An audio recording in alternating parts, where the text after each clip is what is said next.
Chapter 18: The First Resource Debate, Sheep and Forests.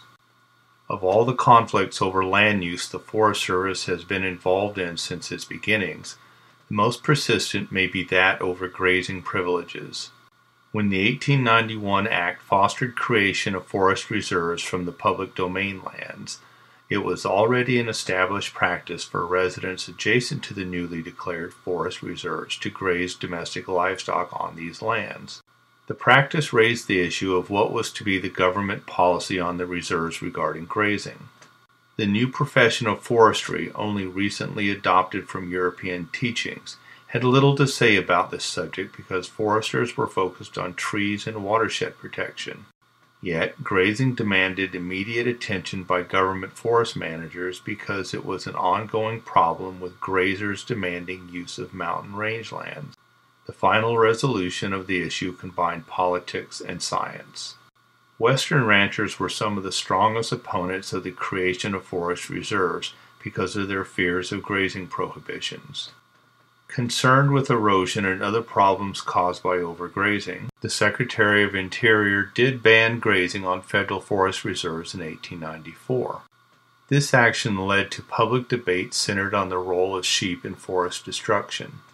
After a rapid growth in cattle ranches in the 1870s and 1880s, that industry declined so much that in 1900, sheep outnumbered cattle in most states in the West. Pinchot noted that the wool growers were the best organized interest in the West. The battle placed sheep raisers and their supporters in Congress against the Department of Interior and irrigators or ranchers dependent on upland forest watersheds. In an attempt to mediate the conflict, an investigative committee was formed with Frederick Vernon Colville, botanist of the Department of Agriculture, Pinchot, forester from the USDA Division of Forestry, a representative from the irrigators, and one from the sheep grazers. On May 28, 1900, Colville, Pinchot, and Albert E. Potter of the Arizona Wool Growers Association and Professor E. C. Bunch left Winslow, Arizona, and put in 3 weeks that made history for the grazing industry of the West. Pinchot observed that overgrazing does destroy forests, with sheep eating young seedlings. John Muir called them hooved locusts, and he was right. Yet, when the trip was over, Pinchot and Colville recommended to Interior Secretary Ethan Allen Hitchcock that grazing be controlled rather than prohibited. Later, Pinchot justified the decision.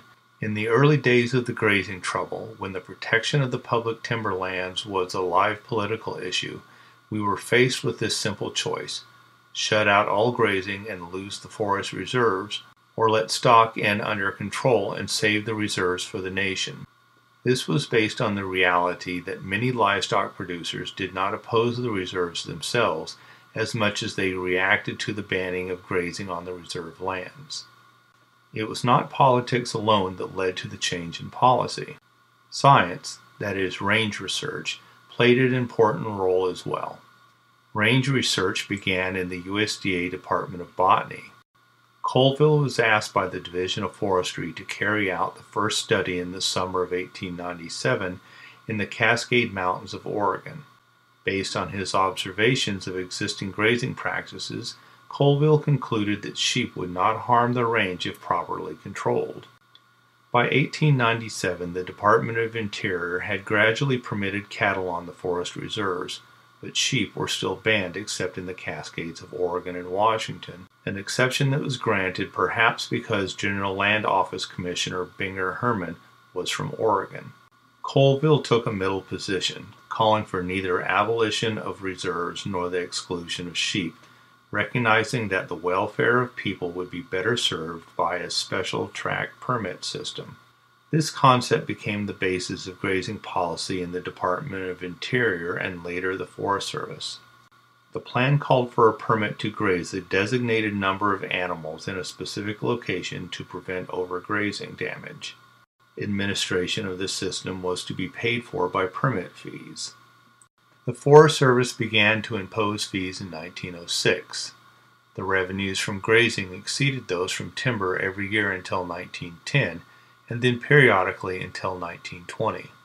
The difficult work of selling this policy of regulated grazing on a fee basis to Western stockmen fell to Potter.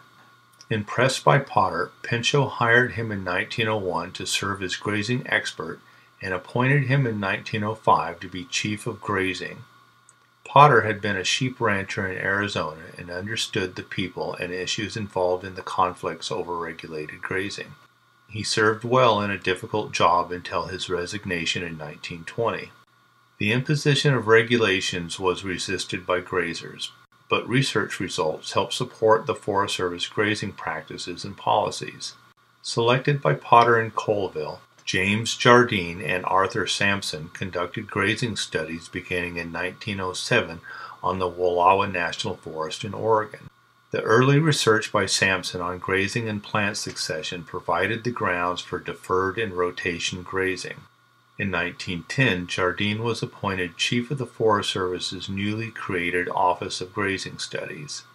The issue of carrying capacity of the range was controversial because it determined how many animals a rancher could place on government land. The bulk of the research on range management took place at the Great Basin Experimental Station on the Manti National Forest outside of Ephraim, Utah, a location chosen by Jardine, Colville, and Sampson. Historian Thomas Alexander claims that professional range management emerged in the Forest Service largely as a result of the Intermountain Station's grazing research staff. After 1905, the district rangers in the Intermountain region were often concerned about the social and economic costs to local ranchers if they were forced to reduce stock numbers, while range researchers focused on the condition of the land. Over time, it was the latter who determined policy based on their research findings on carrying capacity. In the end, the number of domestic animals grazing on national forests were reduced, except during the war years. The experience in the Intermountain region influenced the grazing policies of other regions because that region had the most livestock.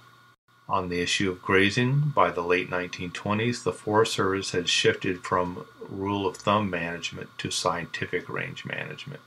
The scarcity of range management courses in colleges in this period led the Forest Service's chiefs of the Office of Grazing Studies to promote the internal training of foresters for positions as grazing assistants.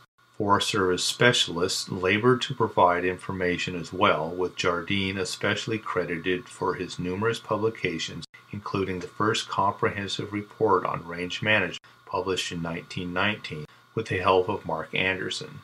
In many ways, the Forest Service was first in developing a model range management program for the world.